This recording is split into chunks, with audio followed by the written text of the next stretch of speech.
मानेर खाइदिनु होला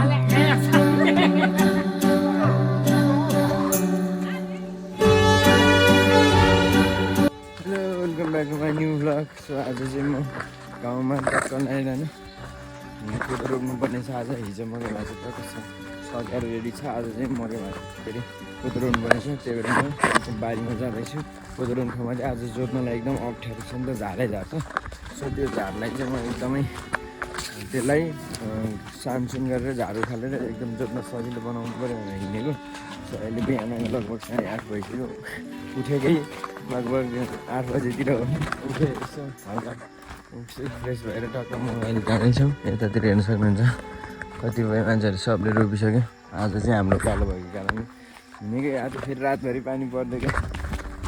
रातभरि पानी परेर बाटो एकदम हिँड्न नि यस्तो अप्ठ्यारो भइरहेछ कि बाटोले गरेर पानी परेछ त्यस्तै हो त्यसपछि आएर हामी खाना खाएर फेरि कोदो रोप्नुपर्ने हुन्छ अहिले चाहिँ गाह्रो छ कोदो भन्नुहुन्छ कोदोको रक्सी भन्नुहुन्छ कोदोको तुम्बा भन्नुहुन्छ त्यो मलाई एकदमै गाह्रो छ ल यस्तो छ है झारे यो झारलाई अब यत्तिकै जोत्न त लास्ट अप्ठ्यारो हुन्छ नि त त्यही भएर मैले यसलाई उखाल्नुपर्ने हुन्छ यसलाई सट्ट लगाएर हिजो मैले यति चाहिँ यतादेखि यता उखाल्दै थिएँ हाम्रो चाहिँ ठ्याक्कै यहाँदेखि यो यति यता हाम्रो यहाँदेखि उता हाम्रो भयो यता अनि उता चाहिँ यहाँदेखि त्यहाँदेखि उता ठुलो मम्मीहरूको अनि यतापट्टि सबै छुट्टै छुट्टै हो कि तर मेलो चाहिँ हाम्रो एक लहरै हुन्छ क्या त्यही भएर अस्ति नै म सुरुमा आउने दिन त्यहाँ रोप्यो अनि त्यो दिन दोस्रो दिन त्यहाँ अनि हिजो यहाँ चाहिँ मकै फाल्यो आज हाम्रो पालो छ भोलि फेरि पर्सिको दिनतिर उतापट्टि सही गाई छ है ल त सुरु गरौँ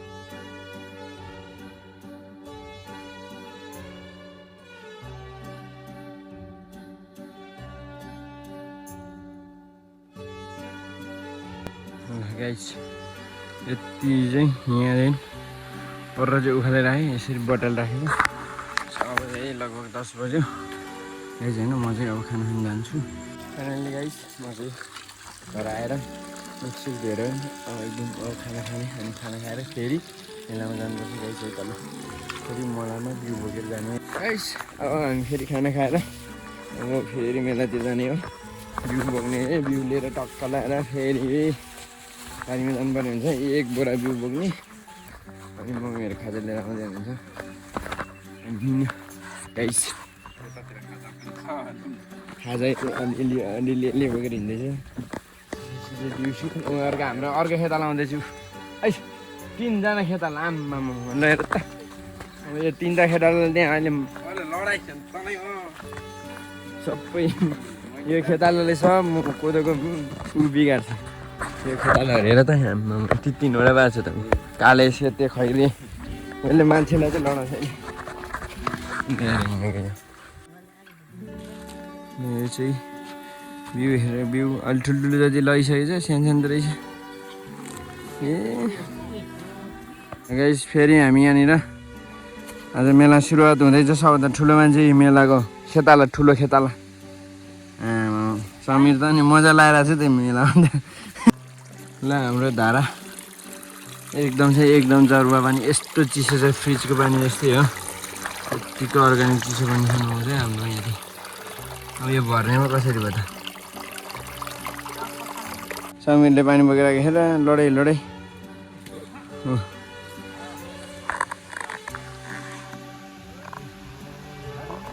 घाम त है आफू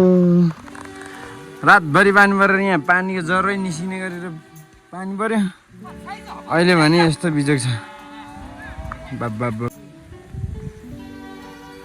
भयो त्यसरी थिची बस्नु पर्दैन समीर अलि छकछक मात्रै रोप न त्यहीँ अगाडि रोपेपछि त्यहीँ रोप्ने हो त अनि एकवटा रोप्ने हो पर रोप्ने ल हेर कोदो त्यसरी रोप्ने हो त समीर हो नि त्यसरी होइन क्या पर रोप्ने यहाँ वरपर एक हातको पर एकवटा रोप्ने हो त्यो नाप आमा फेरि एक हात भनेको त लु ए ऊ त्यहाँ हेर त कसरी रोपेपछि छामाले ऊ त्यसरी पर रोप्नुपर्छ क्या ल हेर बिचमा होइन क्या छेउमा यो समीर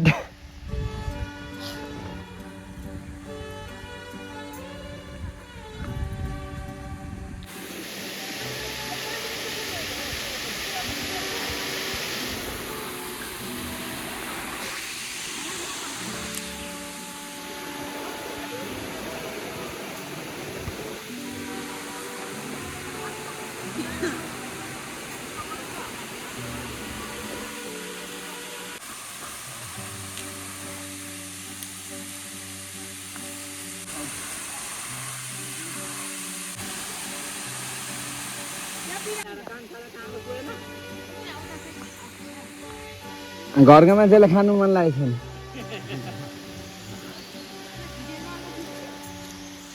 ल यस्तो क्लिन लगभग यति क्लिन भइसक्यो समीर के खाएको के हो त्यो काँक्रो रे कुकुम्बर हो मेरो बल्ला नि कहाँ नि जाम त्यो पसिना अलिअलि निकाल्नुपर्छ क्या होइन समीर लु यहाँ के खाएको भनिदेऊ त के खाने कस्तो काँक्रो खाएको कस्तो रहेछ मिठो छ हाम्रो अर्गानिक काँक्रो भन्नु न भन्नु एकचोटि भन्नु त तपाईँ भन्नु अर्गानिक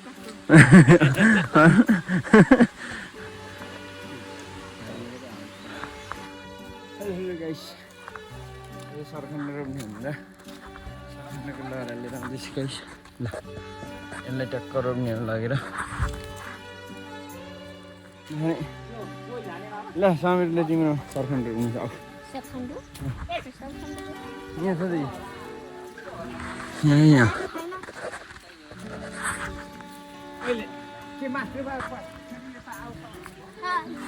रोप्नुपर्छ अहिले हँसिया लिएर त हँसिया उद्यो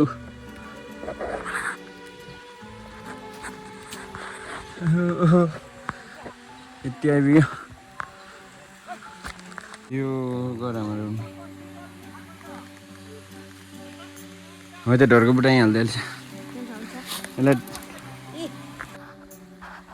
यसलाई रोप्ने स्टाइल यस्तो हो त्यो काटेर ठ्याप्प राखिदिने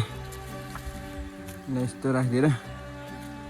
त्यसपछि यहाँनिर माटो ठ्याप्प राखिदिएपछि त यो मङ्सिरसम्ममा यहाँ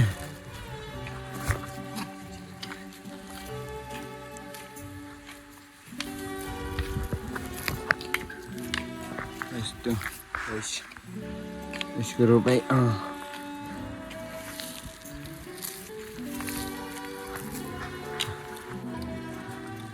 माल ठुला रक्सी हाल्दै पुस्काले यता जेठुलाले डिउ हाल्दै सबैजना खाजा नमिठो भयो नि मिठो मानेर खाइदिनु होला अब यस्तै हो खाजा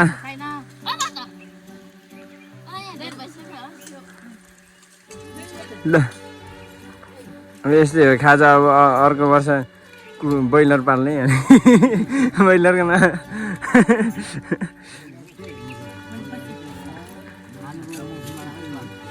अब बाख्रा के अरे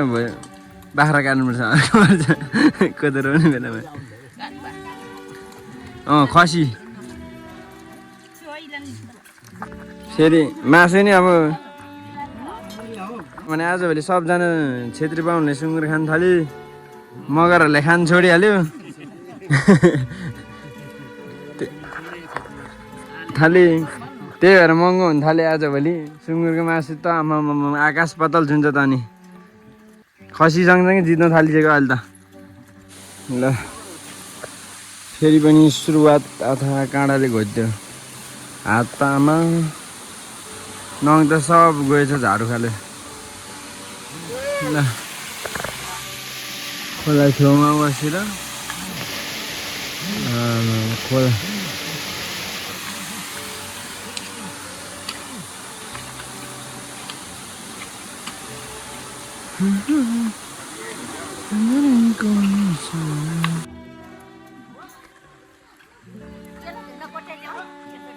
ल फाइनल्ली अब हाम्रो मेलो आजको मेला सकियो मासतिर नरो यति छ अब ठुलो आमाको पाला यति पनि रोपिदिने अनि पर्सितिर त तल रोप्ने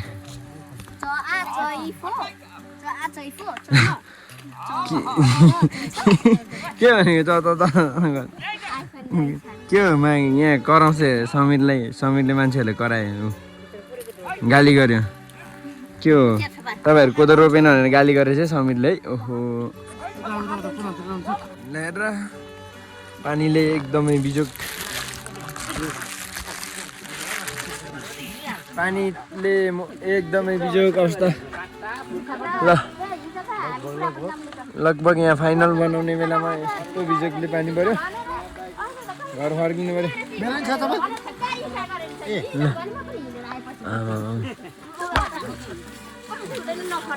ओहो अब यता छ भने जब अब मङ्सिर मन त घोडेले अब मा घोडेले अब घोडेले राख्छ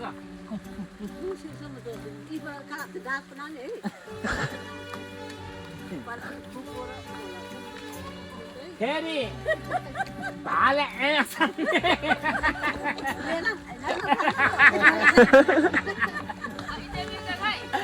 फेरि भदेको र भाले छान्ने बर्बाद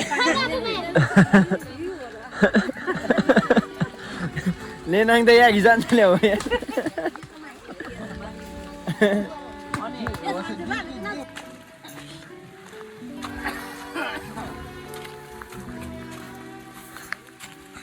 हामी त अब पानी पर्यो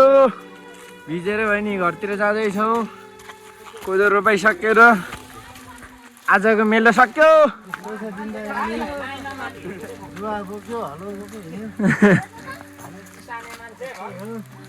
हामी खेती किसान गर्ने मान्छे यस्तै हो खेती किसान गर्नै पर्यो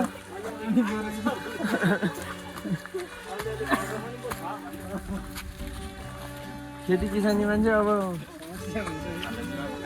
हलो जुवा त बोकेर हिँड्नै पर्यो यसरी भिज्नै पर्यो बाटो फेरि त्यस्तै छ यी आम्मामा बाटो यस्तै खुट्टा यस्तो हो चप्पल अब काँधमा हालेर हिँड्ने बेला भइगयो बर्बाद परिगयो त ओहो आफा अब गएर नुहाइधुवाइ गर्ने आज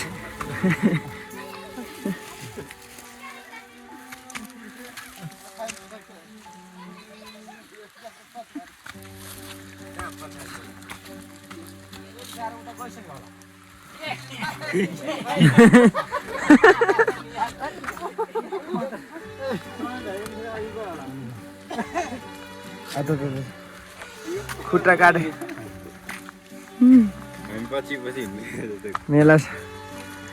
मेलाको भन्दा नि फर्केर हिँड्ने बेलामा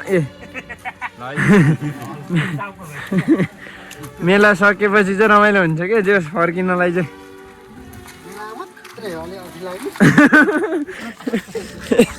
मेलामा चाहिँ अलिक अल्छी लाग्छ रोप्नलाई मेला सकेपछि त फर्किन त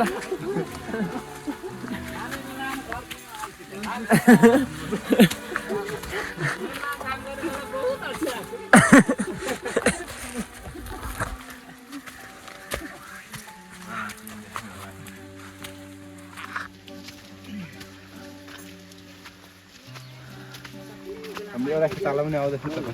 आहा आहा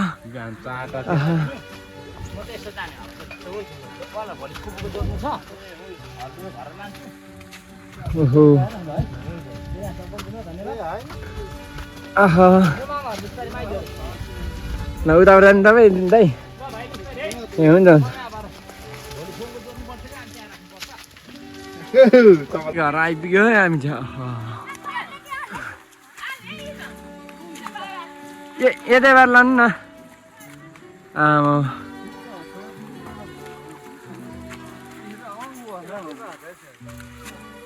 यतैबाट लानु के भयो यहाँ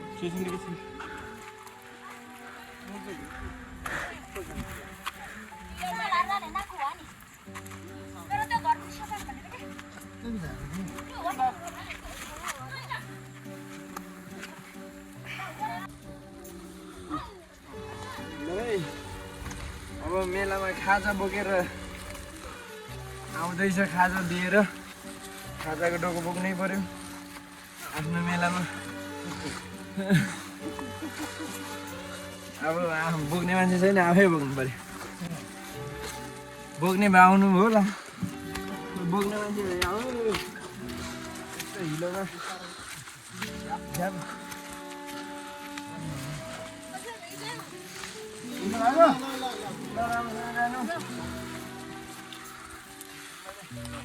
ए लुगा लुगा